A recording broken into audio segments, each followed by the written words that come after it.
Welcome प्यारे बच्चों। आज आपसे लाइव क्लास में अच्छा लगा मुझे क्योंकि आप शोर नहीं करते हो। बट ये भी अफसोस है कि बड़े कम बच्चे लाइव आते हैं। आखिर हमने कसर कहाँ छोड़ दी है। देखिए, सीधा आते हैं काम की बात पे और बातें करते हैं पढ़ाई की। देखो, जहां तक मुझे आपसे फीडबैक मिल रहा है तो अच्छा ही है, पॉजिटिव है। नेगेटिव अभी तक कोई आया नहीं है और आना भी नहीं चाहिए। पूरी कोशिश मेरी जारी है। प्यारे बच्चों, देखो, ये मैंने आपके सामने कुछ रखा है। ये जो ऊपर है ये एयर है और ये नीचे वाटर है। ठीक है। आप सबको पता है पानी जो है थोड़ा घना मटेरियल होता है, यानी कि ये डेंस होता है। क्या होता है? डेंस। और हवा जो होती है ये थोड़ी पतली होती है, यानी कि ये रेयर मीडियम है। पानी डेंस मीडियम है और हवा रेयर मीडियम। तो प्यारे बच्चों देखो, जब ये नीली लाइट आ रही है ना ऊपर से, ये वाली, ये ब्लू, ये जो ये भी है, जो भी है ये लाइट, ये जब पानी में आ रही है तो इसको ऐसे जाना चाहिए था। बट ये ऐसे नहीं आ रही है, ये नीचे की तरफ बेंड हो रही है, इधर की तरफ आ रही है ये। और ये वाली नॉर्मल है, यानी कि परपेंडिकुलर बोलते हैं इसको, नॉर्मल भी बोलते हैं या इसको परपेंडिकुलर भी बोलते हैं। तो आपको एक नोट याद रखना है। क्या नोट? देखो, when a ray of light goes from rarer medium to denser medium, इसमें कभी कभार ऑब्जेक्टिव भी आता है, रेलवे में और फोर्थ क्लास के पेपर में आ सकता है। when a ray of light goes from rarer medium to denser medium it moves towards normal। देखो, नीचे की तरफ आ रही है, ये कहां मूव करेगी? it moves towards normal। ठीक है यहां तक? अब इसका मतलब क्या है कि ये नॉर्मल की तरफ आ रही। अब ऐसा क्यों होता है? देखो प्यारे बच्चों, जब पतले मीडियम से घने मीडियम में लाइट आएगी ना तो लाइट की स्पीड कम हो जाएगी। बस मैं ये कहना चाहता हूं। मैं ऐसे लिखता हूं रोमन इंग्लिश में, लाइट की स्पीड कम हो जाएगी। ठीक है, एक पॉइंट हो गया ये। अब प्यारे बच्चों, मैं एक दूसरा पॉइंट भी लेता हूं। इसी तरह जब ray of light denser medium से रेयर मीडियम में जाएगी, मान लो ये लाइट यहां तक आई ना, जब ये यहां से बाहर निकलेगी तो ये फिर इस वाली डायरेक्शन में जाएगी, यानी कि इसके पैरेलल। तो जब ray of light denser to rare medium में जाएगी, ये पता कैसे मूव करेगी? It moves away from normal. ये नॉर्मल से कहां जाएगी? अवे, दूर भागेगी। अब ये नॉर्मल से दूर क्यों भागेगी? मान लो मैं यहां ले रहा हूं, देखो, ये आ रही है रे ऑफ लाइट रेयर से डेंसर मीडियम में, तो इसको यहां जाना चाहिए था, बट ये यहां बेंड हो रही है नीचे। अब ये डेंसर से रेयर मीडियम में जा रही है तो इसको एक्चुअली में यहीं जाना चाहिए था, बट ये आगे की तरफ ऐसे जाएगी। तो देखो, ये वाली रे और ये वाली रे आपस में पैरेलल, यानी कि यहां नहीं जा रही है, यहां जा रही है। ठीक है, वही पहले वाली स्पीड पकड़ रही है। तो जब रे ऑफ लाइट डेंसर से रेयर मीडियम में जा रही है तो ये कहां जा रही है? Away from normal. यहां पे स्पीड हुई थी कम, यहां पे स्पीड क्या हो रही है? ज्यादा। स्पीड क्या हो रही है? ज्यादा। यानी कि आप दो नोट लिख लो, मैं ये बोलता हूं, पहले लिखो। क्या लिखो? नोट नंबर 1 नोट करके लिखना। जो, अच्छा एक बात, जिस भी चीज के साथ में नोट लिखवा दूं इसका मतलब वो एग्जाम का पॉइंट होता है, तजुर्बा है मेरा ये। क्या लिखो अब? When a ray of light goes from rare medium to denser medium, when a ray of light goes from rare medium to denser medium it deviates towards normal, normal की तरफ आती है। इसका मतलब स्पीड क्या हो गई है? कम। And when a ray of light goes from denser to rarer medium, it deviates away from normal। इसका मतलब स्पीड क्या हो गई है, ज्यादा। ठीक है, चलें आगे। चलो देखो, ये समझ में आपको आ गया। अब देखो प्यारे बच्चों, मैं आपको कुछ और बताने की कोशिश कर रहा हूं। ये जो ऊपर है ना एयर, इसको हम वैक्यूम भी बोलते हैं। क्या बोलते हैं, वैक्यूम। ठीक है ना, क्या बोलते हैं इसको हम, वैक्यूम। अब नीचे लाइट कहां आ गई, मीडियम में। तो लाइट की स्पीड वैक्यूम में कांस्टेंट रहती है। कितनी रहती है, 3 × 10⁸ मीटर पर सेकंड। बस ये आपको याद रखना है हमेशा। This is speed of light in vacuum. Speed of light in vacuum क्या होता है, 3 × 10⁸ मीटर पर second. This is speed of light in vacuum. ये तो हमेशा कांस्टेंट रहती है, बट जब लाइट आती है मीडियम में, तो लाइट की स्पीड क्या हो जाती है, चेंज हो जाती है। अब देखिए, मैं आपको ये बता रहा हूं क्या लिखा हुआ है, n equal to c divided by v. n equal to c divided by v, यानी कि प्यारे बच्चों, अब मैं आपको पढ़ाने जा रहा हूं एक डेफिनेशन। क्या डेफिनेशन, सुनो।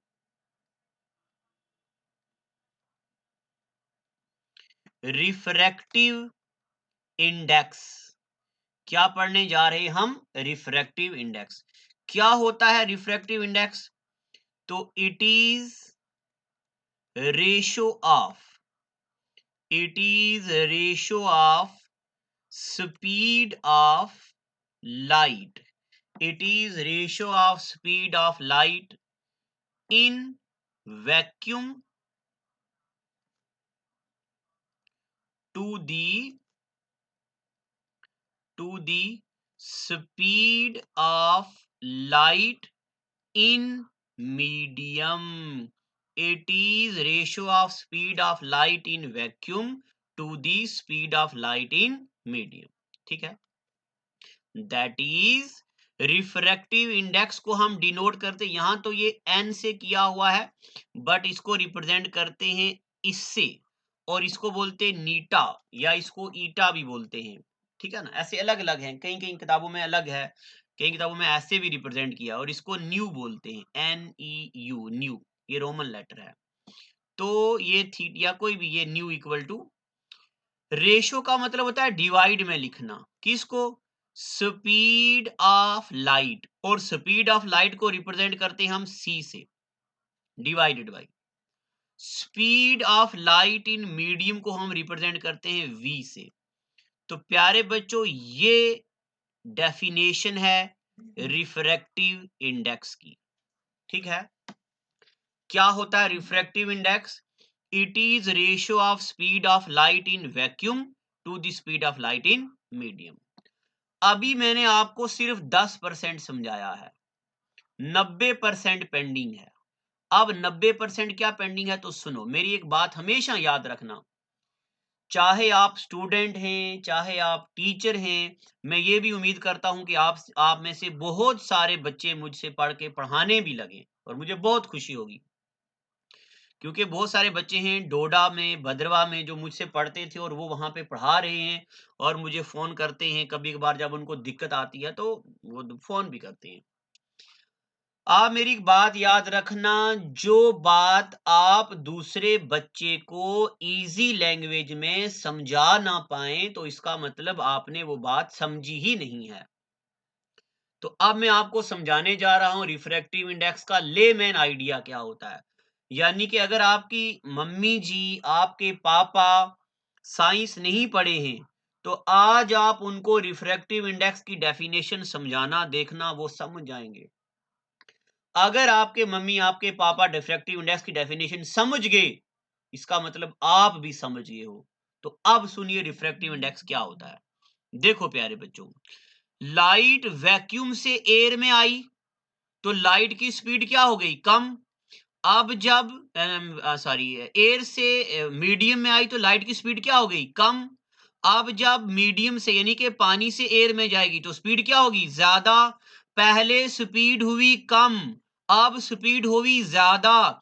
इस स्पीड के कम या ज्यादा होने को फिजिक्स में बोलते हैं रिफ्रैक्टिव इंडेक्स।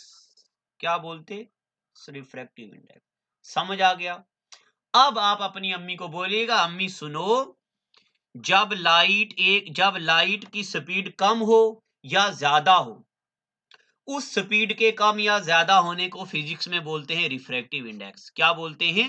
Refractive index. अब आपने इससे पहले भी ये बहुत बार नाम सुना होगा, बट आज आपको तसल्ली हो गई है रिफ्रैक्टिव इंडेक्स सुन के। मैं एक बार फिर से बोलता हूं, साइंस की डेफिनेशन भी मैं यूज करूंगा और लेमैन आइडिया समझाऊंगा। अब देखो ये डेफिनेशन जो है ना, इसका क्या रोल है, क्योंकि पेपर पॉइंट ऑफ व्यू से ये चीज जरूरी है, ठीक है ना, एग्जामिनेशन पॉइंट ऑफ व्यू से ये वाली चीज जरूरी है। तो आप प्यारे बच्चों मेरी एक बात सुनो, देखो अब मैं और आगे इसको फर्दर समझाने की कोशिश कर रहा हूं। सी का मतलब होता है speed of light in vacuum, यानी कि 3 × 10⁸ मीटर पर सेकेंड, ये तो कांस्टेंट है। अब हम बात कर रहे हैं मीडियम की। अगर नीचे होगा ग्लास या 3 × 10⁸ मीटर पर सेकेंड, अगर नीचे होगा दूध, ठीक है, यानी कि मिल्क, फिर से 3 × 10⁸ मीटर पर सेकेंड, अगर नीचे होगा पानी, हाँ अगर जम्मू में आप रहते हो तो दूध हो या पानी हो बराबर होता है, कोई टेंशन नहीं, बराबर रहता मसला। चलिए तीसरा केस, लास्ट केस, 3 × 10⁸ मीटर पर सेकेंड, अगर नीचे होगा हनी। अरे कौन सा हनी? आपको वो याद आ रहा मोबाइल में जो सेव किए हो, वो वाला हनी नहीं, मैं दूसरे हनी की बात कर रहा हूँ, मखीर की, शहद की। चलो आप सुनो मेरी बात, क्या यहाँ पे तो पढ़ते पढ़ते थोड़ा बहुत हंसना भी चाहिए ना, फिर चीजें मजे से समझ आती हैं। देखो ये वाली चीज भी कांस्टेंट है, ये वाली चीज भी कांस्टेंट है, ये वाली चीज भी कांस्टेंट है, ये वाली चीज भी कांस्टेंट है, ठीक है ना। अब फर्क कहाँ पड़ता है? तो प्यारे बच्चों फर्क पड़ता है कहाँ पे? यहाँ पे देखो, ग्लास जरा घना होगा, दूध जरा पतला होगा, पानी जरा और पतला होगा, और हनी जरा घना होगा, डेंस होगा। तो आप मुझे बताओ, खुद सोच के बताना, लाइट की स्पीड दूध में ज्यादा होगी या पानी में ज्यादा होगी? जितना पतला मीडियम उतनी स्पीड ज्यादा। तो ज्यादा स्पीड किसमें होगी? पानी में। किसमें होगी? पानी में। पानी से थोड़ी सारी ज्यादा होगी किसमें? दूध में। सॉरी, ज्यादा नहीं, कम होगी, पानी से थोड़ी सारी कम होगी इसमें, दूध में। और दूध से भी कम होगी किसमें? हनी में, क्योंकि हनी ज्यादा घना होता है। तो अब सुनिए, जब लाइट एक मीडियम से गुजरती तो उसकी स्पीड ज्यादा होती है, वही लाइट दूसरे मीडियम में गुजरे तो उसकी स्पीड कम, और वही लाइट किसी तीसरे मीडियम में गुजरे तो उसकी स्पीड और कम। ये लाइट की स्पीड कम या ज्यादा होती है जब लाइट एक से दूसरे मीडियम में जाती। इस स्पीड के कम या ज्यादा होने को बोलते हैं रिफ्रैक्टिव इंडेक्स। क्या बोलते हैं? Refractive index. अब मैंने अपनी तरफ से कोई गुंजाइश नहीं छोड़ी है, अगर जरा भी डाउट हो तो I am always there for your help. ये बात होगी। अब एक और बात, प्यारे बच्चों, जब भी लाइट ग्लास में जाएगी तो उसकी कुछ ना कुछ स्पीड होगी। तो स्पीड को हमेशा मीटर पर सेकंड में, स्पीड को हमेशा मीटर पर सेकंड में, हमेशा मीटर पर सेकंड में, हमेशा मीटर पर सेकंड में हम मेजर करते हैं। तो ये मीटर पर सेकंड कैंसल, मीटर पर सेकंड कैंसल, ये मीटर पर सेकंड कैंसल, ये मीटर पर सेकंड कैंसल। यानी कि refractive index is unit of two similar quantity, so it has no SI unit। refractive index का कोई भी SI यूनिट नहीं होता। it is unitless quantity, it is unitless quantity। चलो बताओ, what is SI unit of refractive index? Metre पर second, kilometre पर second, none of the above, या it is unitless quantity। तो refractive index is unitless quantity, इसका कोई भी unit नहीं होता, ठीक है। अब मैं अपनी तरफ से ये कोशिश कर रहा हूं कि आप बच्चों को 100% समझ आ जाए, बट ऐसा पॉसिबल नहीं होता। तो मैं उम्मीद रखता हूं आपसे, आपको 80% समझ आना चाहिए। अगर 80% समझ आ गया तो वेल एंड गुड, अगर नहीं तो मैं किस लिए हूं, एस्पायर अड्डा किस लिए है, ये पूरी टीम किस लिए है, इसीलिए है। चलिए, तो अब इस स्लाइड में मैंने आपको क्या पढ़ाया, रिफ्रैक्टिव इंडेक्स क्या होता है। आपका सिलेबस में पूरे टाइम पे कवर करूंगा और फुल एफिशिएंटली, पूरी एफिशिएंसी से कवर करूंगा, दौड़ना नहीं है आगे। बस सिर्फ एक रिक्वेस्ट मैं आपसे, मेरी रिक्वेस्ट आपसे थी कि आप चीजों को एक तो रिवाइज किया कीजिए डेली, और डाउट पूछा कीजिए। हर डाउट आपका मैं क्लियर करूंगा। अभी मुझे पता है मैंने आपको कहां कहां जगह छोड़ी हुई है, मुझे पूरा याद है। मैंने आपको जगह छुड़वाई थी जहां मैंने आपको प्लेन मिरर पढ़ाया था, और जब मैंने आपको स्केलर और वेक्टर पढ़ाए थे तब मैंने बोला था यहां मैं आपको पढ़ाऊंगा धीरे धीरे। करंट मुझे अभी आपको पढ़ाना है। सारी चीजें मेरे दिमाग इस खोपड़े में फिट हैं, कौन कौन सी चीज कब पढ़ानी है। तो आप मेरे पे जरा भरोसा रखिए, धीरे धीरे आपको चीजें क्लियर हो जाएंगी। अब क्या मैं इसको टिक मार दूं यहाँ पे कि ये स्लाइड क्लियर हो गई है? अगर नहीं हुई तो आप फोन कीजिए, लाइव सेशन में आइए, इसका मैं फिर से क्लियर करूंगा। ठीक है, ये एंगल ऑफ इंसिडेंस, ये एंगल ऑफ रिफ्लेक्शन, ये एरर मीडियम यानी कि वैक्यूम, नीचे मीडियम पानी। चलो आप प्यारे बच्चों आगे चलते हैं। आप पेपर के लिए जरूरी है, किस पेपर के लिए? अच्छा, अभी तक आपको छोटी क्लासों में 4th लेवल तक के पेपरों में ये आ सकता है, रिफ्रैक्टिव इंडेक्स का एसआई यूनिट क्या होता है, ज्यादातर यही आता है, या रिफ्रैक्टिव इंडेक्स क्या होता है, बस। अगर बात करें एनडीए सीडीएस की तो उनमें ये आता है क्या, व्हाट इज एसआई ना, रिफ्रैक्टिव इंडेक्स ऑफ वैक्यूम, तो वैक्यूम का रिफ्रैक्टिव इंडेक्स होता है 1 स्टैंडर्ड। एयर का क्या होता है, तो 1.277। वाटर का कितना होता है, तो 1.33, ये याद रखना। आइस का कितना होता है, तो 1.3।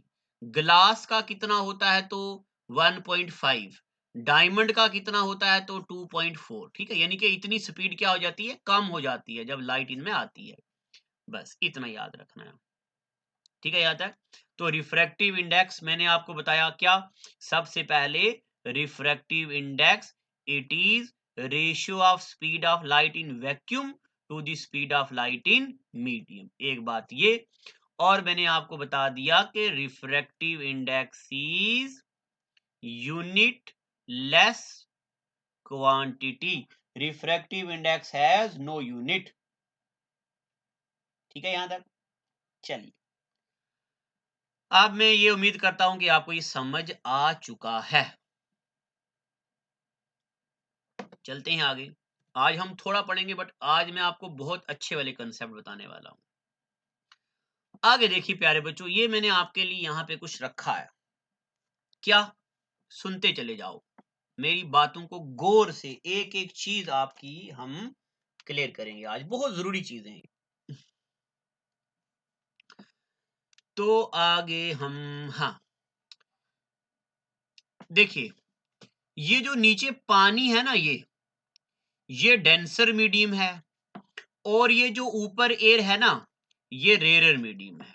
पतली हवा होती है, पानी घना होता है। ठीक है, तो देखो प्यारे बच्चों, ये इंसिडेंट रे कहां से कहां जा रही है, डेंसर मीडियम से जा रही है रेयर मीडियम में। और मैंने आपको बताया जब रे ऑफ लाइट डेंसर से रेयर मीडियम में जाती है तो इसको ऐसे जाना चाहिए था, ये नीचे की तरफ बेंड हो रही है, तो बेंड कहां हो रही है, अवे फ्रॉम नॉर्मल। कहां? Away from normal. एक केस समझ आ गया इतना। अब जितनी जितनी ये वाली रे, ये जिसको मैं हाईलाइट कर रहा हूं, मैं हाईलाइटर ही ले लेता हूं ताकि मैं आपको, देखिए, जितनी जितनी ये वाली रे बेंड होती जाएगी, उतनी उतनी ये वाली रे भी बेंड होती जाएगी। ठीक है, अब आप मेरी सारी बातों पे गौर करना, आज जरा थोड़ा डिफिकल्ट चीजें भी पढ़ाने वाला हूं। ये थीटा 1 एंगल बन रहा है डेंसर मीडियम में, और ये थीटा 2 एंगल बन रहा है रेयर मीडियम में। ठीक है, अब एक लाइट में और लेता हूं, ये रे ऑफ लाइट आ रही, कहां से जा रही है? डेंसर मीडियम में, ठीक है। और इस लाइट को बिल्कुल ऐसा जाना चाहिए था ना, बट ये वाली रे ऑफ लाइट क्या हो रही है? ऐसे जा रही है नीचे की तरफ, नॉर्मल से अवे बेंड हो रही है, ठीक है। अब उसके बाद प्यारे बच्चों, ये बन रहा है थीटा टू, कहां पे? रेरर मीडियम में। और ये बन रहा है थीटा वन एंगल, कहां पे? डेंसर मीडियम में।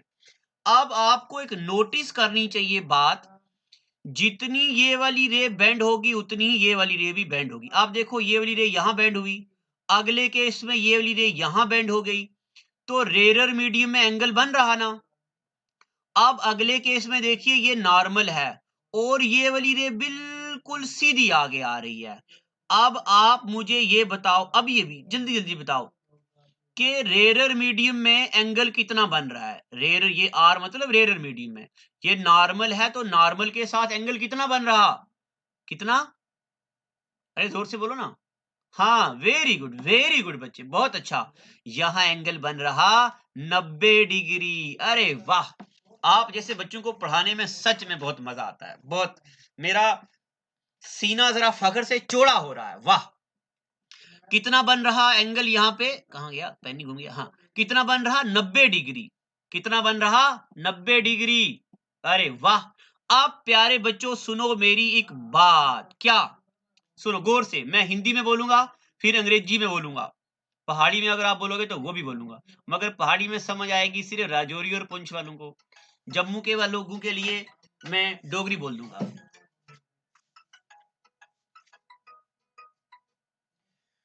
तो सुनिए मेरी बात, क्या? जब कोई रे ऑफ लाइट, क्या? जब कोई रे ऑफ लाइट डेंसर मीडियम से रेरर मीडियम में जाती है, कंडीशन सुन लेना, मेरी एक एक बात एग्जाम का हिस्सा होगी। अगर कोई रे ऑफ लाइट डेंसर मीडियम से रेरर मीडियम में जाएगी तो वो लाइट बेंड होगी, कहां? नीचे की तरफ। और जितनी बार ये वाली रे बेंड होगी उतनी बार ये वाली रे भी बेंड होगी। एक टाइम ऐसा आएगा कि रेरर मीडियम वाली लाइट ऐसे आगे चलेगी, उस वक्त रेरर मीडियम में एंगल बनेगा 90 डिग्री। तो जब एंगल रेरर मीडियम में बनेगा 90 डिग्री, उस वक्त जो डेंसर मीडियम में एंगल बनता है उस एंगल को बोलते हैं क्रिटिकल एंगल। क्या बोलते? Critical angle.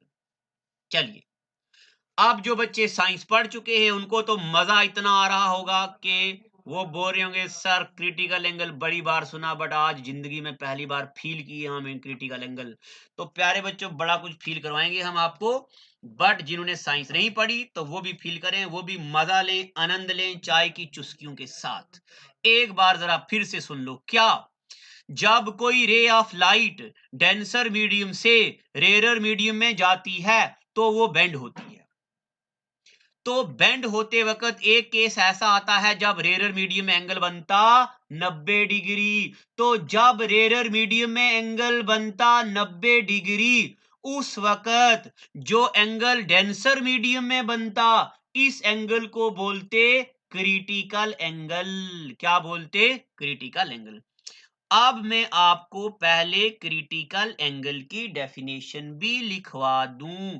What is critical angle? तो लिखिए, it is angle formed in, कहां? Formed in denser medium. Formed in denser medium. कब? When angle in, when angle in rarer medium is 90 degree, when angle in rarer medium is 90 degree। अब यहां पे लिखो खा आप एक नोट, नोट नंबर 1 और नोट नंबर 2। क्या बोला था मैंने? जो भी मैं नोट बोलता हूं पेपर में आया होता है। कोई बात नहीं, ट्रेलर दिखाऊंगा अभी थोड़े दिनों के बाद। जैसे लाइट चैप्टर खत्म होगा, यूट्यूब पे लाइव आके मैं आपको एमसीक्यू करवाऊंगा। आप सारे बच्चे होंगे, मैं क्वेश्चन बोलूंगा, आप आंसर बोलेंगे, मैं आपका नाम लूंगा, ए फलाना डिमका, आहा मजा आएगा। देखो आप, question number 1, sorry note number 1 क्या, कि प्यारे बच्चों क्रिटिकल एंगल बनने के लिए लाइट का जरूरी है कि लाइट डेंसर मीडियम से ही जाए। मैं शुरू में बोला था, आप वीडियो को पीछे करो, तो जब मैंने यहाँ बोला था कि when light travel from denser medium to rare medium, तो पहला नोट क्या है, क्रिटिकल एंगल बनने के लिए लाइट का मैंडेटरी है कि light should travel from denser medium to rare medium. ठीक है, पेपर में आता है, स्टेटमेंटें आती हैं, which of the following is true about critical angle. तो पहली स्टेटमेंट क्या है, light must travel from denser medium. दूसरी केस, क्रिटिकल एंगल हमेशा हमेशा हमेशा हमेशा हमेशा पूरी जिंदगी में, 1990 में भी, 2020 में भी, 2025 में भी, जब आपके पोते हो जाएंगे और आप हो जाएंगे बूढ़े, आपको पोता बोलेगा, दद्दू दद्दू ये बताओ ये क्रिटिकल एंगल कहां बनता, तो आप बोलेंगे, एक मास्टर होता था अस्पायर अड्डा में, उसने हमें पढ़ाया था कि क्रिटिकल एंगल इज ऑलवेज क्या, ऑलवेज फॉर्म्ड इन, कहां पे, डेंसर मीडियम, कहां, डेंसर मीडियम। वाह, अति सुंदर, अति उत्तम, मजा आ गया, स्वाद आ गया पढ़ने का आज। चलिए अब और ज्ञान की बातें करते हैं, एक बार मैं रिवाइज करता। क्रिटिकल एंगल बनने के लिए लाइट को डेंसर मीडियम से चलना जरूरी है, और क्रिटिकल एंगल हमेशा कहां बनता, डेंसर मीडियम में। कहां बनता, डेंसर मीडियम में। अरे आप सोचते होंगे मास्टर जी एक बार फिर से बता दो, हमारी जिंदगी छट हो जाएगी। तो अभी आपकी जिंदगी को सेट करते, तो कान खोलो दोनों और हमारी तरफ कान जरा नेड़े करो और सुनो। क्रिटिकल एंगल हमेशा कहां बनता, डेंसर मीडियम में। कहां बनता, डेंसर मीडियम में। अब प्यारे बच्चों आखिरी पॉइंट भी सुन लो, जाते जाते एक बार फिर सुना दो एक बार, क्या, क्रिटिकल एंगल तभी बनता है जब रेरर मीडियम में एंगल बनता है 90 डिग्री, क्या, 90 डिग्री। तो तीसरा point, critical angle is formed when angle in rarer medium is 90 degree. 3 point अपने दिल की सुर्ख दीवारों पे लिख दो, और अपने दिल की सुर्ख दीवारों पे जो नाम आपने लिखा हुआ है, सोना मोना बाबू चोना बेबी फलाना डिमका, वो सारा करो साफ। पहले एग्जाम करो क्वालिफाई, तो फिर चाहे 3-4 नाम लिख दो तो कोई टेंशन नहीं, मस्त चलेगा बढ़िया वाला, क्योंकि एक बार जब नौकरी लग जाती है तब सब कुछ आ जाता है। चलो ठीक है, जरा हंस हंस के पढ़ा करो ना यार, मुझे अच्छा लगता है फिर। तो नोट नंबर 1, क्रिटिकल एंगल तभी बनता है जब डेंसर मीडियम से लाइट आती है। Note number 2, always found in denser medium. Note number 3, critical angle तभी बनता जब angle in rarer medium is 90 degree. ठीक है, अब आपके जहन में, जिस बच्चे ने साइंस पढ़ी है ना, तो उसके जहन में बार बार एक ही सवाल आ रहा, एक ही आ रहा, मास्टर जी ये जो आगे भी लिखा है इसके बारे में बताओ। अरे ठंड रखो जरा, आपने साइंस पढ़ी है, सबने थोड़ी पढ़ी है, मुझे पता है कौन सी चीज कब पढ़ानी है। चलो देखो, हम जानते रहे, बाल सफेद कर दिए हम इस फील्ड में आके। चलो अभी जितना मैंने बोला उतना सुनो, चू चू मत किया करो। चलो अब मैंने आपको यहाँ पे पढ़ा दिया क्रिटिकल एंगल क्या होता है। अब मैंने अपनी तरफ से 100% कोशिश की है, आप बच्चों को 80% आना चाहिए। अगर 80 आ गया तो गुड, अगर कम है तो फोन कीजिए, अगर ज्यादा है तो चुप करके बैठिए, फोन मत कीजिए। चलो आगे ज्ञान बांटते हैं। ये देखो आपकी स्क्रीन में क्या लिखे हम, बढ़िया।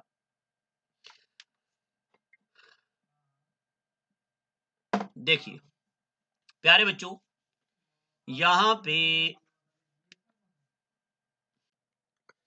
अब मैं आपको फाइनली एक चीज नहीं बताने जा रहा हूं। एक बच्चा पूछ रहा था कि क्या ऐसा होता है कि रिफ्लेक्शन और मतलब लाइट पूरी रिफ्लेक्ट हो जाए। तो देखते चले जाओ, ये जो ब्लू कलर का है ये पानी है और वो ऊपर सफेद सफेद वाली है, क्या है वो है हवा। हवा। देखो लाइट जा रही डेंसर मीडियम से, डेंसर मीडियम से कहां पे जा रही है लाइट? डेंसर मीडियम से कहां जा रही है लाइट? रेयर मीडियम में। प्यारे बच्चों अगर लाइट जाएगी ना सीधा बिल्कुल परपेंडिकुलर, तो ये सीधी आगे चली जाएगी, ये वापस नहीं आएगी, सीधी आगे जा रही है। केस हो गया केस नंबर 1। क्या? अगर रे ऑफ लाइट सीधी आगे जा रही है तो आगे ही जाएगी।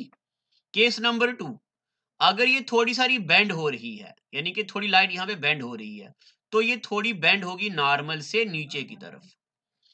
और एक मैं लाइट ले लेता हूं ये, और नीचे बेंड होगी। और मैं लाइट ले रहा हूं और बेंड हो रही। रेयर मीडियम में एंगल कितना बना? 90 डिग्री का। डेंसर मीडियम में जो एंगल बना वो कितना बना? क्या बोलते हैं उसको? Critical angle. क्या बोलते? Critical angle. अब आखिरी सुनो इसके बाद वाली बात, गौर से कान खोलिए। जब हम लाइट को नीचे बेंड करें, यानी कि ये वाला पोर्शन जिसको मैं स्टार बना रहा हूं, देखो ये हो गया पहला केस, ये हो गया दूसरा केस, ये हो गया तीसरा केस, ये हो गया चौथा केस। प्यारे बच्चों जब लाइट नीचे बेंड हो और क्रिटिकल एंगल से बड़े एंगल पे बने, ये वाला एंगल जो है, ये वाला angle greater than critical angle, और जब लाइट क्रिटिकल एंगल से बड़े एंगल पे पड़े, तब लाइट क्या होती है? जिस मीडियम से गई थी वापस उसी मीडियम में आ जाती है, पूरी की पूरी। इस प्रोसेस को फिजिक्स में बोलते हैं टोटल इंटरनल रिफ्लेक्शन। क्या बोलते? Total internal reflection. क्या बोलते? Total internal reflection. अब सुनिए ज्ञान की बातें, पेपर में क्या क्या आता है। What is total internal reflection? तो it is the phenomena by which light travelling from denser medium, क्या बोला मैंने? Light travelling from denser medium goes back in same medium, this is known as total internal reflection. क्या बोलते इसको? Total internal reflection. तो प्यारे बच्चों total internal reflection की दो कंडीशनें हैं। पहली condition, light must travel from denser medium, paper में यही आती है, light must travel from denser medium. दूसरी condition, light must be incident at an angle greater than critical angle. बस बस बस बस बस यही बात। क्या? Light must be incident at an angle greater than critical angle. इतनी बातें हो गई। ये वाली बातें पूछी जाती हैं प्योरली ग्रेजुएट लेवल के एग्जाम में, एसएससी में, एनडीए में, सीजीएल में, सीएचएसएल में भी कभी कभार पूछ लेता एग्जामिनर, और आईबी का पेपर, इंटेलिजेंट ब्यूरो का पेपर, उसमें पूछते हैं। बहुत सारे बच्चे मेरे आईबी में सिलेक्टेड हैं इस वक्त, बहुत सारे बच्चे। तो चलिए और आगे ज्ञान की बातें करते हैं। ये दो बातें पता चल गई आपको। अब मैं आपसे पूछता हूं कि टोटल इंटरनल रिफ्लेक्शन की एप्लीकेशन क्या है, इसके यूजेस क्या हैं। तो प्यारे बच्चों सुनो मेरी एक बात, हीरे की उतनी कीमत नहीं होती जितनी हीरे के काटने की कीमत होती है। क्या? मैं फिर से बोल रहा हूं, हीरे की कीमत उतनी नहीं होती जितनी हीरे के काटने की कीमत होती है। अगर किसी ने ये मूवी देखी हो ब्लड मनी, तो देख लेना, आज बहुत मजा आएगा। इसमें गाना आता, गुनाह किया दिल मैंने यार का तोड़ के, ये गाना है इसमें। चलो गाना भी सुना दिया आपको। तो प्यारे बच्चों देखो, मान लो ये हीरा है हमारे पास, ठीक है, ये कोई डायमंड है, ठीक है। अब टोटल इंटरनल रिफ्लेक्शन की इसमें एग्जांपल क्या है? देखो मान लो ये रे ऑफ लाइट आ रही इसमें, अब लाइट को ऐसे एंगल पे फेंका जाता है ताकि ये ग्रेटर देन क्रिटिकल एंगल में पड़े। तो जब light greater than critical angle में पड़ती है तो पूरी की पूरी अंदर चली जाती है। यहां पे भी ग्रेटर देन क्रिटिकल एंगल में पड़ती तो पूरी की पूरी रिफ्लेक्ट होती है। बार बार मल्टीपल रिफ्लेक्शन होती है। जितनी डायमंड में लाइट रिफ्लेक्ट होती उतना डायमंड ज्यादा ज्यादा ज्यादा चमकता है। यानी कि इसको फिजिक्स में बोलते हैं ब्रिलियंस ऑफ डायमंड। डायमंड की चमक किसकी वजह से होती? Because of total internal reflection. अब मैं आपको अगले एपिसोड में पढ़ाऊंगा क्या। याद करो वो दिन जब रात को हम 2 MB का गाना लगाते थे और सुबह सोचते थे डाउनलोड हो गया, और सुबह हमारी स्क्रीन में लिखा आता था डाउनलोडिंग फेल्ड। कितना सदमा पहुंचता था हमें। और अब फाइबर नेट जिनके पास है तो कितना धड़ाधड़ नेट चलता, मस्त बढ़िया स्पीड में 150 MB पर सेकंड। तो ऑप्टिकल फाइबर में भी टोटल इंटरनल रिफ्लेक्शन यूज होता है। और उसके बाद हम आपको बताएं, डेजर्ट एरिया में कभी कभार हमें लगता है कि ये पानी है पेड़ के नीचे, बट पानी नहीं होता, उसको मिराज बोलते हैं। ये चीजें मैं आपको अगले एपिसोड में पढ़ाऊंगा, application of total internal reflection. अब सुनिए प्यारे बच्चों, बेसिक हो गया हमारा खत्म। अब इसके बाद हम पढ़ने वाले हैं एडवांस लेवल की चीजें। तो टोटल इंटरनल रिफ्लेक्शन की मैं कल आपको एप्लीकेशन पढ़ाऊंगा, फिर मैं आपको पढ़ाऊंगा लेंस क्या होता है, लेंस के बाद मैं आपको पढ़ाऊंगा लेंस की एप्लीकेशन क्या होती है, और उसके बाद हम न्यूमेरिकल पढ़ेंगे, मिरर फार्मूला के न्यूमेरिकल पढ़ेंगे, और उसके बाद मैं आपको डिटेल में चीजें पढ़ाऊंगा ग्रेजुएट लेवल के पेपरों में क्या क्या चीजें आती हैं। और फिर हम यूट्यूब पे लाइव आज तक यानी कि 1999 से लेके 2018 तक एसएससी सीजीएल 2020 में अभी पेपर नहीं हुआ, तो 2018 तक जितने भी एसएससी के अंदर लाइट चैप्टर में से क्वेश्चन पूछे गए हैं वो हम वहां पे लाइव डिस्कस करेंगे, ताकि इसके बाद आपको पढ़ने की जरूरत ना पड़े। बस आप बोले एग्जाम कब है, एग्जाम कब है, सिलेक्शन लेनी है, सिलेक्शन लेनी है। चलिए, और एक बात, मैथ्स का जो नया कोर्स है मैंने यानी कि मैथ्स का नया कोर्स है जिसमें सिर्फ और सिर्फ बैंकिंग का मैथ होगा। चाहे वो जेके बैंक हो, चाहे वो आईबीपीएस हो, चाहे वो state bank of India PO का हो, उसका प्योरली मैथ जो है, ओनली मैथ। मैथ हमने स्टार्ट कर दिया है। इसमें बहुत ज्यादा एक मैथ चल रहा है, बट वो वाला math SSC plus banking combo है, क्योंकि इसमें अरिथमेटिक पढ़ाएंगे ज्यादा अलग चीजें। ये वाला सिर्फ बैंकिंग का मैथ होगा। इसमें डीआई होगी, डेटा इंटरप्रिटेशन जिसको बोलते हैं, डीआई पढ़ेंगे और सारी चीजें पढ़ेंगे। इसमें भी रजिस्टर कीजिए, ईद के बाद ये बैच बैठने वाला है, तो धीरे धीरे हम चीजें सीखते रहेंगे। आज इतना ही। Thank you and God bless you my dear sweet students.